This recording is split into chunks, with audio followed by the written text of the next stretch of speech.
Hello guys, how's it going? My name is Darwin, and in today's video, I want to talk a little bit about the Netherlight Crucible that you'll see standing behind me. And the reason I want to make a video on this is because this is one of the important things that's coming out in patch 7.3. And I felt like I should probably cover it in as much detail as possible to help people understand exactly what this is. Chances are people will be looking up guides on Netherlight Crucible, and I want to make a video as updated as possible to help people with this matter. Now, the patch is coming out Tuesday, and if you're watching this video after the patch 7.3 is out, well, then the patch is out. And there haven't been too many videos in recent time about the Netherlight Crucible. I made a video talking about the Netherlight Crucible, and at first I thought it was a very confusing and weird idea, but I do want to break it down. So the Netherlight Crucible is basically a reforging system. Instead of reforging for your gear, it's for your artifact weapon. It is used on relic slots. It's not used on particular relics, and it does change every time you insert a new relic in. But like the fell slot on the left here, I can adjust it and make it stronger, and I've already done that. When you go up to the Netherlight Crucible and you hit for your specialization, you'll actually see that you can upgrade the relics with Netherlight fortification. Increase the item level of your weapon or of your relic slot. So let's say we do this for every single one of our relic slots, right? Let's go upgrade here. Let's go upgrade here. My item level increased to 902. I artificially, instead of putting in a better relic into my weapon, I artificially increased my item level of my weapon to 902. So no matter what kind of relic you have, you'll have a higher item level for your weapon. That's one of the things that the Netherlight Crucible does. It just buffs whatever you have. Second thing is the reforging aspect of it. It allows you to take crappy or poorly designed, or I guess bad relics that drop and the bad relic effects and make them better. In some cases, people will take a relic that increases a trait that's not necessary for damage. As an Outlaw Rogue, I want to do more damage. Something like more damage with my Fate's Thirst, maybe more Fortune Strikes capability, maybe extra for Fortune's Boon will allow me to have either more adrenaline rushes in the combat, more energy that I get from offhand attacks, or simply more damage with my run through. But I did end up getting Gory Dreadlord's Horn. Actually, you can bear, so difficult to see it, but Gory Dreadlord's Horn is the artifact relic that I have. It's a 900 item level, which is better than 875 that I think I had from a blood relic in the past. So I decided to go with it because of the item level increase that it has. But it adds a point into Ghostly Shell. Now, while healing is cool to have as a rogue, and there are some mechanics that in PvP or PvE that you can take advantage of, and this is mostly a PvE thing, I'll explain that in a second. In PvE, in a dungeon or in a raid, you can stand in fire and it'll heal you, so a healer doesn't have to worry about you. But in World of Warcraft raiding environment, a healer is there to heal. They will heal you. They'll use some spells, some mana, and they'll bring your health up to full. You don't need to worry about your mana or your own health. You need to worry about damage. You're just trying to deal as much damage as you can. So having this relic, I'm actually losing out on damage. I'm gaining a little bit of item level, but if it was, let's say, damage increase for Fate's Thirst, or maybe an extra point for Fortune Strikes, hell, even Gunslinger, any one of these would have been a damage increase, but this is just a straight up heal. It doesn't actually help me deal more damage. Now, Netherlight Crucible tries to take advantage of that and try to ratify the situation. Let's say you got a relic that is not that great, you can actually modify it to make it a lot better, and that's what the Netherlight Crucible is about. So let me go take a look at the Outlaw Rogue weapon first. Now, when you first put in a point into Netherlight Crucible, the fortification will have a 5 item level increase for every single relic slot. Not the relic, but it does change as soon as you put in another relic, so almost might as well be affecting the relic itself, really. Now, then you get this pathing. You have the Shadow Path, which leads into 1-2 or 1-1, or a Holy Path, which is 1-2 or 1-1. So there are 4 different combinations that you can do for a pathing. And at the very bottom, you'll see I have Sabermetrics, Gunslinger, Fortune's Boon. These are traits for my artifact weapon. So basically, I can upgrade my relic slot. So not only will it give me a point into Ghostly Shell, but it can give me a point into Fate's Thirst, or Fortune's Boon, or a Sabermetrics, I think, or Black Powder Gunslinger, whichever one it was just now.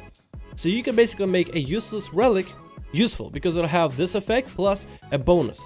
So this is what the Netherlight Crucible is about. It's about taking bad relics, giving them a higher item level to inflate the item level as well as stats of your weapon, add a bonus effect in the middle, and then add a useful trait that you would want.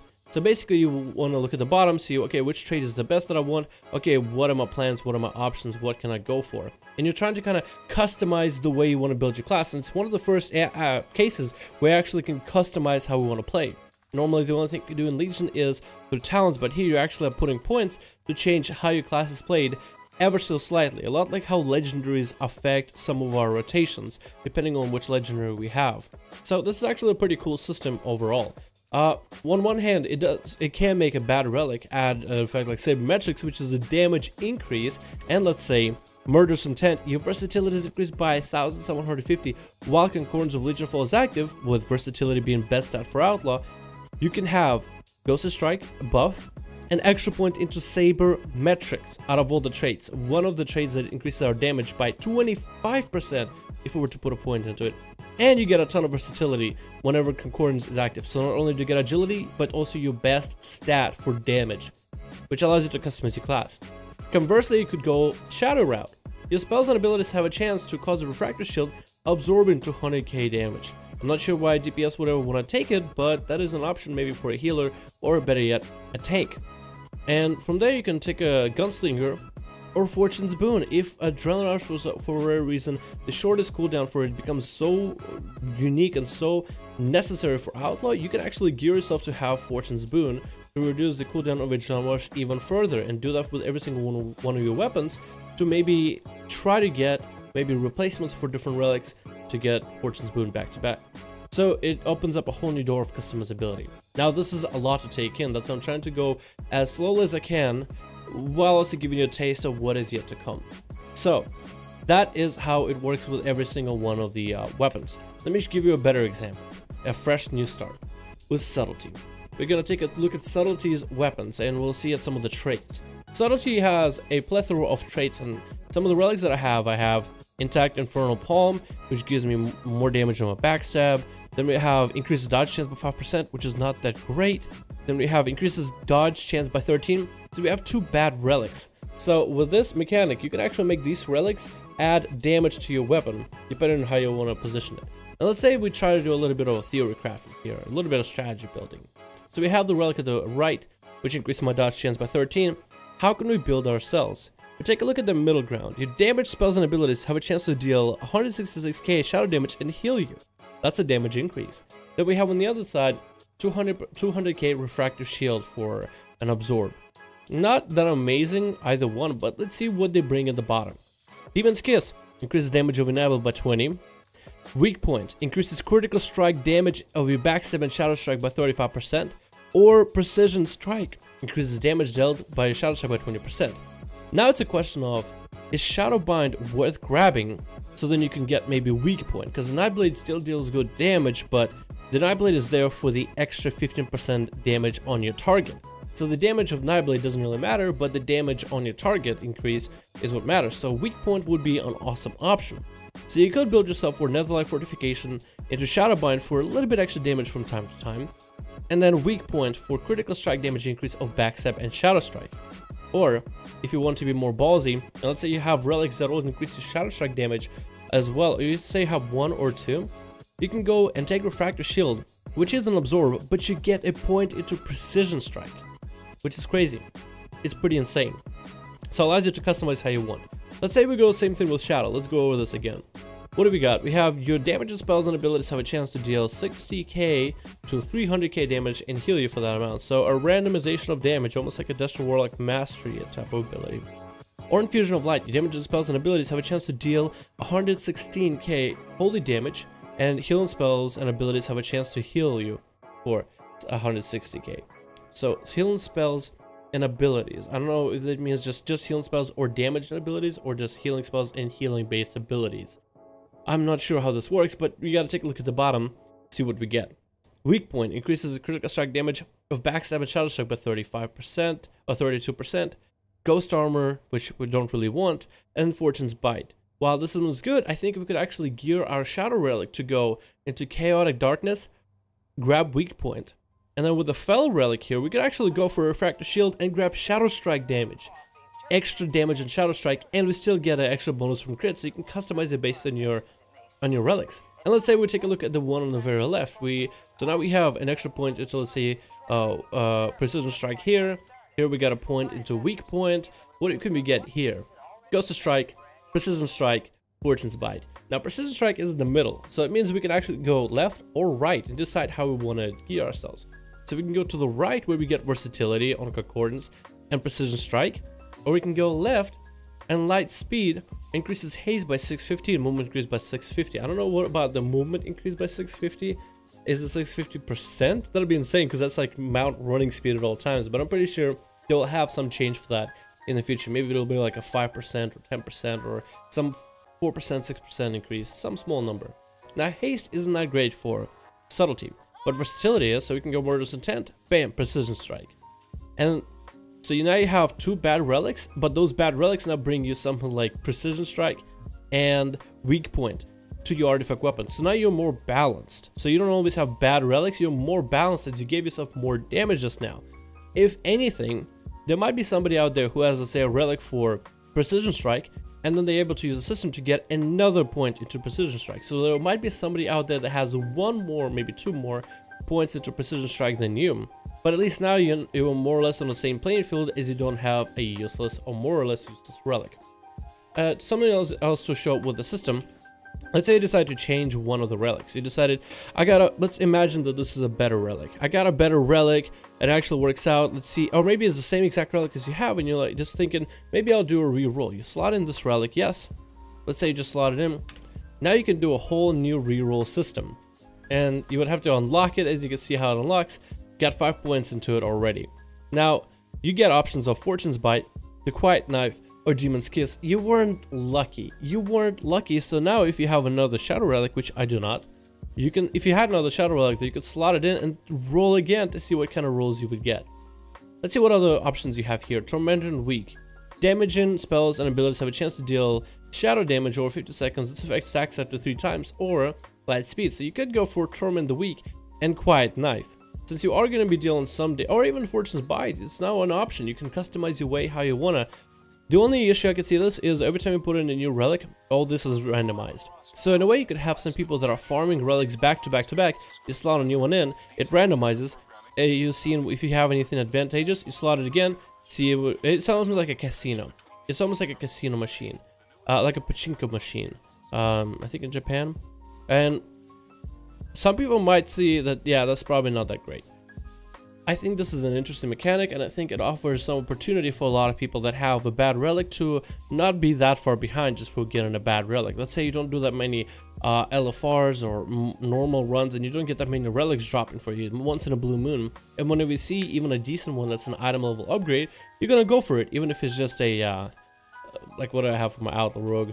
The extra heal on Dreadblades just for the item level. But here now, for Outlaw, I can now choose to go Sabermetrics and get versatility.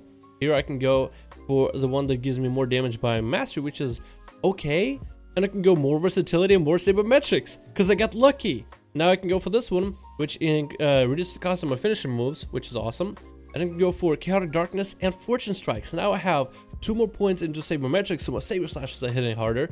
I have more versatility whenever Concordance is up, so that means I have a lot more burst damage. And I have a little bit extra shadow damage at random moments added as well. So there's a lot of customization and variety. And I would say, I don't really know if this is all that different for healers and tanks. And I'm pretty sure healers and tanks and DPS would take different, I guess, the middle buffs that you have. And this is some minor middle buffs for the most part, I would say. Even the 1700 versatility, I would say probably doesn't match up to a really high number of versatility, because just of the way that versatility functions with a lot of classes. I have about 4k of it, and it's only 8%. So it'll give you maybe 2-3% extra, which is nice for the burst rotation whenever Concordance is up, but it's not up all the time. So I feel like it's kind of balanced. So this is actually an interesting system, and something you guys definitely should take advantage of as soon as you have it unlocked. You should go and advance whatever relics you have, and whenever you get a new relic, come back here and see what kind of buffs you can get. Now, the way you unlock all the rest of these traits is you have to go and do, like right here it says, requires relic slot to be level 2, unlocked at artifact level 66. Now, for this guy, my artifact level is 44. On my Outlaw, I don't think it's all that high, but if I took my main in here, I'm pretty sure I'm in the 62, 63 range at this point because of Concordance and the way that it's been stacking. Really, I'm 52. I'm definitely in the upper 50s, if not actually 60 on live servers. I would need to copy my character over to see for certain. But it's just one of the ways for you to be able to catch up. And if you're somebody who likes to min-max, if you're somebody who is willing to run dungeons and raids and get the same relics over and over and over, and you are willing to do the rerolls until you get the almost best stats, then it's something you can do for yourself as well if you're just that kind of person. One issue that I see with this is we'll probably see flat nerfs to relics. We'll probably see flat nerfs like we saw before with Phase Thirst, that was adjusted down, down, down, down for such a long while that it became worthless to stack into, that Fortune Strikes end up being a better option for some of the Outlaw rogues that are min-maxing. So I feel like some of these basic ones, especially for people that don't have, let's say, the greatest traits, or people that PvE, those are the guys that are going to suffer, but also people that PvP, where relics don't even function. So it doesn't matter how high item level your relic is, that's not going to work in PvP. Those guys are going to deal slightly less damage. At least that's what I'm expecting. Is I'm expecting some real nerfs to some of these traits. Because imagine you get a Subtlety rogue who miraculously gets as many points into Precision Strike through these traits. Let's say 1, 2. Let's say if you could get for every single one. I'm not sure if you can or can, but let's say you could. 1, 2, 3. So you would have already 4 points. You would have 7 points into Precision Strike with 5% extra at a time. So you would have, I have 25 right now, you would have 35.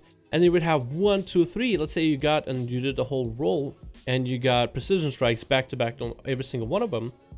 Then you would have 1, 2, 3, 4, 5, 6, plus the 4 that you have. That's a 10 points into Precision Strike. And 1 point is 5% increase. So you would have a 100% increase in Precision Strike. That rogue will be doing insane amounts of damage, and will probably have a different build where you can Shadow Strike a lot more often, but that rogue will do insane amounts of damage. On one hand, it's exciting that, oh my god, somebody's gonna be able to min-max and do something crazy with their relics, but I think this is gonna have some backlash and drawbacks, and maybe Blizzard will be able to adjust it where every extra point that you put in past, let's say, rank 5 or rank 6, it gets smaller and smaller and smaller, so then there's no real point of stacking into that one.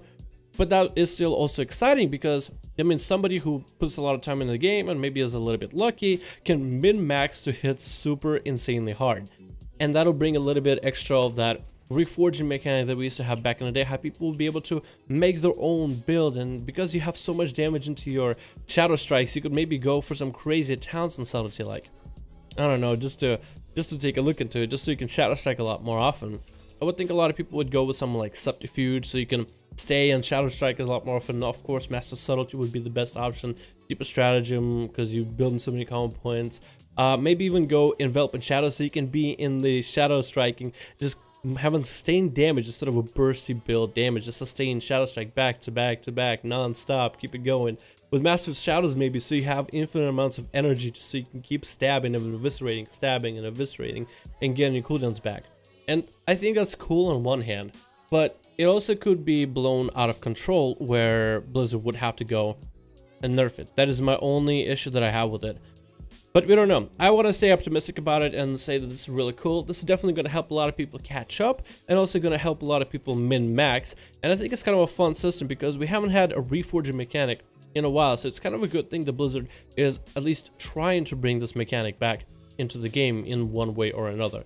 It might not be perfect, but I feel like this is better than nothing. And I'm pretty happy and pretty excited for this to be in the game, as I think it'll just allow us a lot more to do with our classes, our relics, our weapons, and the progression mechanic. Instead of just, you know, forever putting points into concordance, we actually can mess with our weapons and customize them to a certain degree. So I think it's pretty cool. But that's everything for the Netherlight Crucible mechanic. And just to give you guys a little bit of an insight of what it is, that's what this video is for. Just to give you the general overview so you know exactly what the hell this is once patch 7.3 hits. So now that you understand the basics, well, hopefully this will help you customize your character and get with the program as soon as possible, as soon as you get into the game, so then you're not the last person behind finally upgrading the weapons after you understand exactly what the hell this is. Anyway, thank you guys so much for watching. Hope you enjoyed. I guess last thing I should mention is this going to be a matter in PvP, and it's not going to affect PvP because, as I said before, relics don't work in PvP, so it shouldn't affect PvP whatsoever.